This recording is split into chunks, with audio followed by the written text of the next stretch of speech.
I missed y'all. I'm back. Oh wait, y'all, I'm doing training for a job. I can't really show y'all where I'm at, so I'm using this wall, many walls. You're not gonna know what this wall is. But yes, it's a lot. It's definitely a lot. I can't tell y'all where I'm at, whatever. It's just, I know I'm repeating that just because there's some bullies, but let me tell y'all about training for what I'm doing. So I'm training. I can't tell you what I'm doing, but if y'all know my channel, you know. But bullies, oh my god, I have not been around bullies in a minute. So I'm in a very diverse group of people, and everyone was pretty nice the first 2 days, and then once people formed their cliques, they got so nasty. And I just want to talk about intimidation tactics because it's really scary. I know I haven't been on my channel, I'm gonna get back to it soon, but it was scary for me. Like, I had a female that was all kiki, hugging me like the second day, all nice and stuff, and I stay in my lane. I don't get too close to people, but I stay in my lane. And people were obsessed that she made TikTok, like TikToks or whatever, something like that. Not gonna say her name, not gonna put her out there like that, but people got really obsessed with her, and they started treating people bad who were not obsessed with her. I think that a lot of racism happens during trainings. I'm not gonna say what job, but once I'm out of this, I'm gonna tell y'all, it's bad. People want to act like their culture. They want to say period. They want to say girl. They want to say like, they want to say all this. Meanwhile, they racist. They have no respect for black women. They have no respect for single women. Let me tell you, in New York, it's like you living your best life, in California for the most part, you living your best life, ain't nobody worried about like, you know what I mean? Like, even if you have a partner, you don't disclose information. First of all, also because they got big dollars, you're not trying to disclose your partner like that. But a lot of females that are pick-me's, they disclose their whole life, they mortgage, they this, they that. Like, bitch, I don't, excuse me, I'm trying not to curse. I'm just like, who are you? Like, in New York, when you meet somebody, because I'm in a different place now, in New York, when you meet somebody, it's like, what's up, who are you, what you do, da da da. Like, it's like that. But in other places in the States, I'm realizing some people have nothing to live for but a man. Like, that's it. They've lived their whole life for men. They popped out children, pop. And then it's like they get to a point where they have to interact with people who did not make that decision, and they don't have any respect for them. And I don't like that.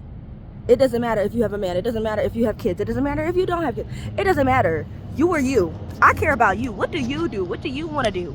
Stop. Like, it was irritating me for a minute when I would meet people, and this is anywhere in life. Let's talk about it. I love my channel. Let's talk about it. Anywhere in life where you meet somebody and they're just like, my boyfriend. I'm like, I didn't even ask if you had a boyfriend. Why are you talking about this right now? I didn't ask. Why do you? And let me give you a solution, because I think I haven't been given solutions on my channel. A solution that I would say is when people come up to you, or when you're having a conversation with someone who's new, you're being cordial, kind, right? When they bring up their boyfriend, or it's usually girls that do, because men don't do this. Men don't care. They'll be like, my wife, what is that? Ew, bye. Like, so what?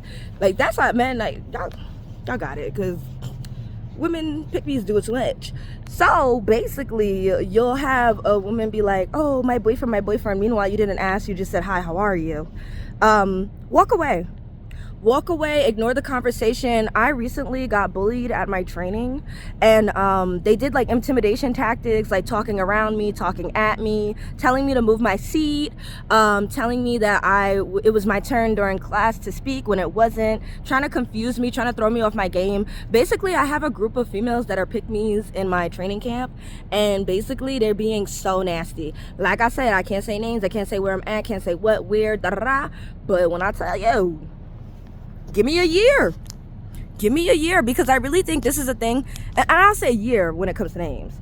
Give me a couple years. But I say this now because I want to say later, I want to save people. Like, this is not, and I don't have a savior complex. I'm talking about save people as in, when it comes to mental health and black women, we're not taken serious. And it's annoying. It really is annoying. And when it comes to putting yourself in a toxic environment because you love the job, but then you're like, yo, these people are crazy. And it could be your batch, right? It could be boot camp. It could be any type of training for whatever. It could be your batch.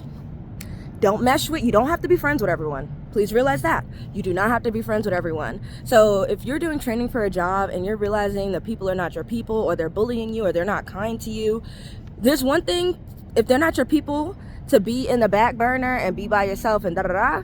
But then there's another thing for them to bully you and have intimidation tactics. Like, I got my seat moved and I was very thankful. I'm taking classes for what I'm about to do. And I wasn't going to say anything. I was just going to let those girls bully me for the rest of the time being here for 35 freaking days. And you know what? I stood up and said something. And guess what? My seat got moved. So I say this to say, you need to speak up. You need to speak up. Don't just sit there and think that, oh, I'm strong enough, I can just handle the bullying. And most likely somebody's bullying you because one, well, in my situation, it was racism. But two, it has to do with the fact that they don't like what's going on at home. Something is going on in their life.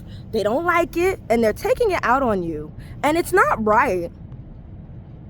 And I'm not saying you can't, speak up. But in a world where people call Black women aggressive and angry, you need to speak up. And I'm happy that the company I am pursuing is very inclusive. They take safety seriously. They take your mental health seriously. They take everything, diversity, seriously. They want people from all backgrounds. And in this world where you get people from all backgrounds, they may not like each other. But here's the thing. You don't have to like me, but you will respect me. And that's not what's happening. Literally today, one of the girls, because I think they peeped it, because now that my seat is moved, they have no one to bully. They got nobody to bully. So my seat is moved and none of them say, I don't say good morning to none of them. They don't say good morning to me. I'm like, yeah, you peeped it. You got reported. Like, you peeped it. You clocked it, right? You clocked the T, period. Like, girls are so mean and racist. Like, it's bad. Like I said, I can't tell y'all what, where, when, but I want to say that if you're going through anything in your training and your profession, speak up now. Don't wait till, last minute they done, I don't know, put a snake in your bed or something like that. Like, don't wait till last minute. Speak up now. It will save your life. It will save somebody else's life. You don't understand, when it comes to bullying, people are psychopathic. They will push. They see that you're not bothered, you're strong, you're sticking through it, you're sticking through the intimidation. Like, in class, they would just stare at me. They would talk around me. It was mainly the staring. Like, they would just stare at me and not say anything, kind of wait for me to say something to them so that they can ignore me or say something nasty. And I would just look forward. I would look forward and I would take the bullying, but you can't do that. You can't. And also, what grade are we in? Like, I'm 27. I don't have time. These girls are over the age of 21 trying to bully me because, well, I'm pretty and I'm from New York and I know what I'm doing and I don't care about no man. I don't. You know how many digits I got on my phone and I'm still like, my career, myself, my body, my health. I don't put men first, and you have to realize in a religious state, America right now, there's women out here that want to act like they liberal and they are not. They are not. They want to say period, what's up, put a bonnet on, da da da, but they're not. They are very racist people. So like I said, I can't tell you where, I can't tell you what, but I am allowed to speak on life. I am allowed to talk. It is very hard. I want to tell y'all so much info, but I just want you to know that if you're going through any type of training and something happens, speak about it immediately, even if they didn't say anything. Because here's the thing with intimidation. There's tactics that people use. There's tactics. They work in groups. They usually see like, oh, you know what? I have a bad life, or, oh, well, I'm trying to keep a facade on, so I'm going to bully this person. Let's bully them together. Don't nothing bring people together better than hate. Don't nothing bring people together better than hate. So that was me. I was the Black girl in the class that mind my business and pretty and doing myself and just me. And I was basically sitting here, and then you had one bully here, and one bully in the front of me. It was bad. I want to go into details more, but I just want to let you know, if you notice any type of intimidation, bullying, if you notice anything, groups of people trying to form to gang up on you in any type of way, they will literally say if you dropped a cup on the ground, they will take that and they will report it and turn it into something crazy. So you'll be the one to report first. If you notice something is funny, if you notice something is finicky, report. Doesn't matter if you think, oh, people are gonna say it's an assumption in your head because they didn't verbatim say things. Really mean girls know how to do that. They know how to be like straight face and be kind and nice, and they also know how to be subliminal. They know how to be sarcastic. Like, it's scary. It's really scary. I haven't been in an environment like this in a minute. It's scary. I don't like it, but my seat is moved and I am happy and I can focus and I feel good. So just speak up. Anyways, I love y'all. I'm going to be trying to do more of these talks. Like I said, I can't tell you where I'm at, and the camera's mad close because I can't really show you my background. Y'all don't know where I'm at. But, and I know it's annoying, I have to keep saying that, just because, you know, people, when they want to take you down, they'll be like, she posted this video, and it's like, yeah, but I didn't say where I was at, I didn't say who, I didn't say what, so come at me again. My subscribers will be in tune to my process. But anyways, I love y'all. I think you're great. I think you're amazing. I think you have everything going for you. I got everything going for me.